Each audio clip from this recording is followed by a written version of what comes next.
Hello बच्चों, कैसे हैं आप सब। उम्मीद करता हूं आप सब बहुत अच्छे होंगे। एवीएन कोचिंग सेंटर के यूट्यूब चैनल पर एक बार पुनः आपका स्वागत है।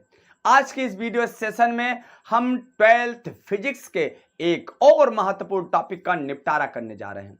आज की इस वीडियो सेशन में आपको बताया जाएगा, आपको सिखाया जाएगा।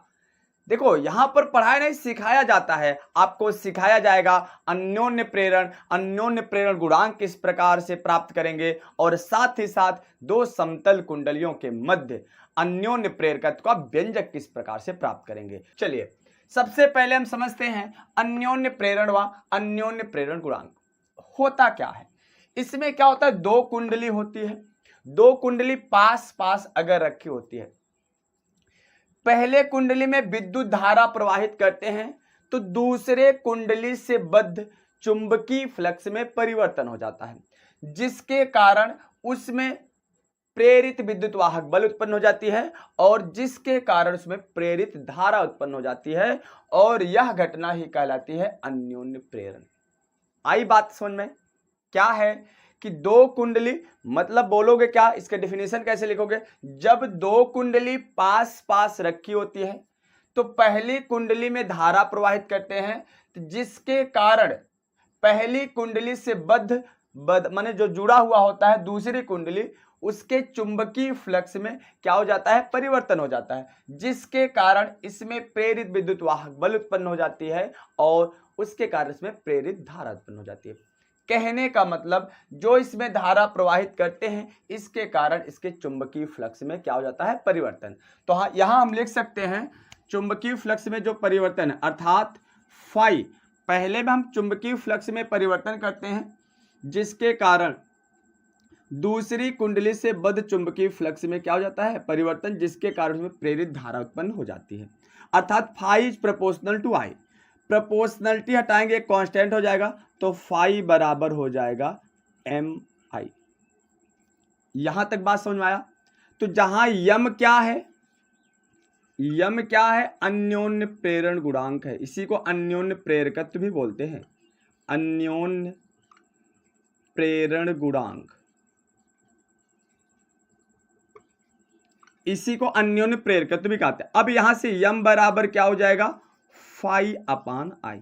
कहने का मतलब यम जो अन्योन्य प्रेरकत्व है, चुंबकीय फ्लक्स में परिवर्तन तथा प्रवाहित धारा के अनुपात के क्या होता है, बराबर।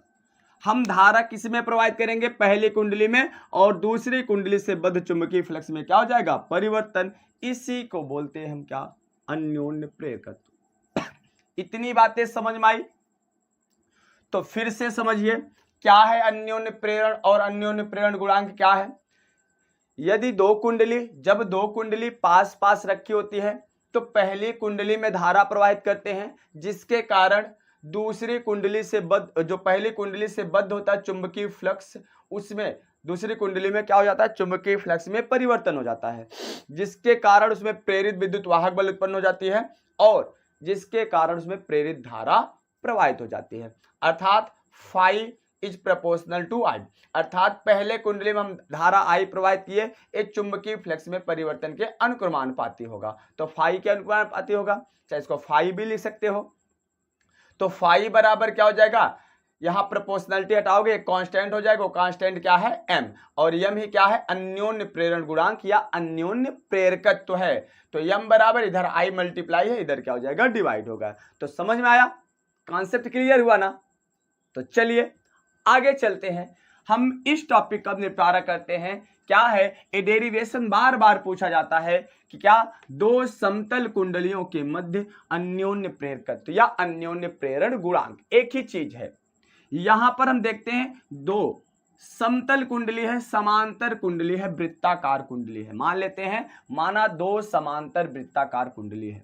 अब देखिए, दो समांतर वृत्ताकार कुंडली है, पास पास रखी गई है, जो एक दूसरे के समीप रखी गई है। अब पहले में हम धारा प्रवाहित करेंगे, दूसरे के चुंबकीय फ्लक्स में परिवर्तन होगा।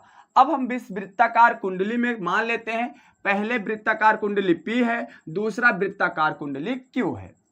पहले वृत्ताकार कुंडली की त्रिज्या R1 मान लेते हैं और दूसरे वृत्ताकार कुंडली की त्रिज्या क्या मान लेते हैं, R2 मान लेते हैं। इतनी बातें समझ में आई। अब क्या मानते हैं, माना जो वृत्ताकार कुंडली P है इसमें फेरों की संख्या N1 है और दूसरे कुंडली जो Q है इसमें फेरों की संख्या क्या है, N2 है। और मान लेते हैं कि इसमें प्रवाहित पहले जो कुंडली P है इसमें धारा I1 प्रवाहित होती है और दूसरी कुंडली में I2 धारा प्रवाहित होती है।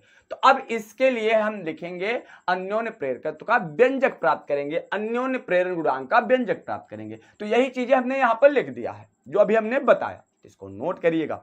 चलिए अब इसके लिए हम आपको ट्रिक बताते हैं, इसमें क्या क्या चीजें आपको लिखना है। इसमें देखिए एक ट्रिक याद करना, बीबी की फाइल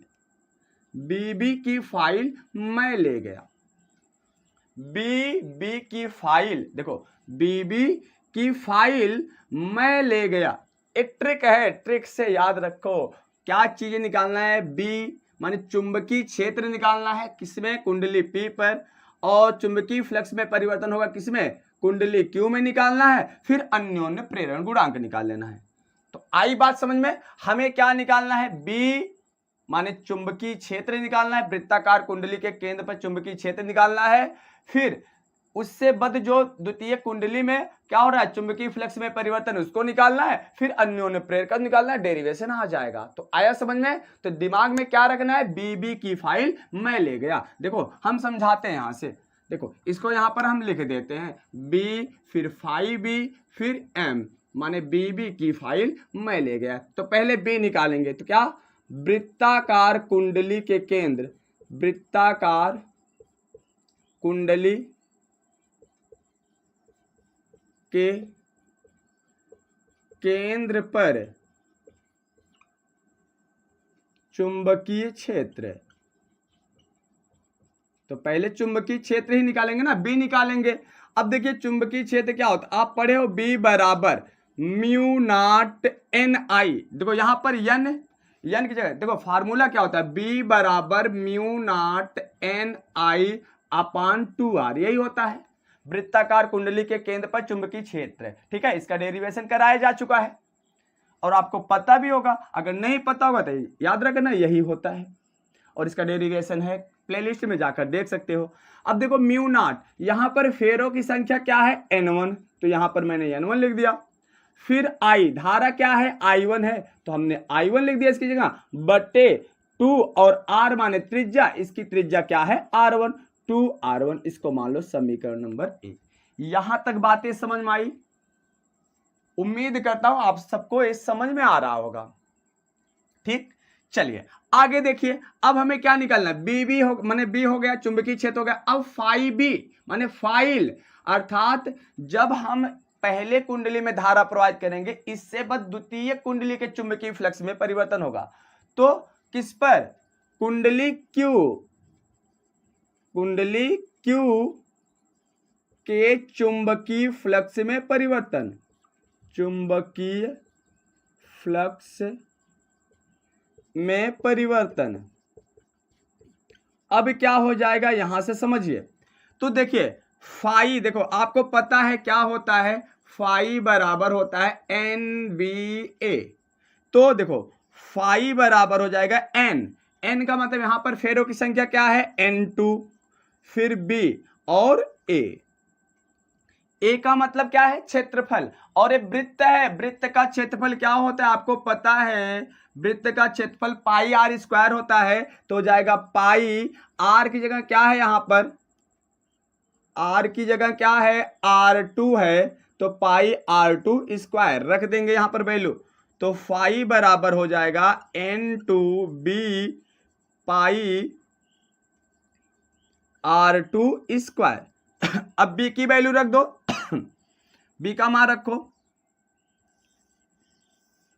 अब यहां पर B का मान रखने पर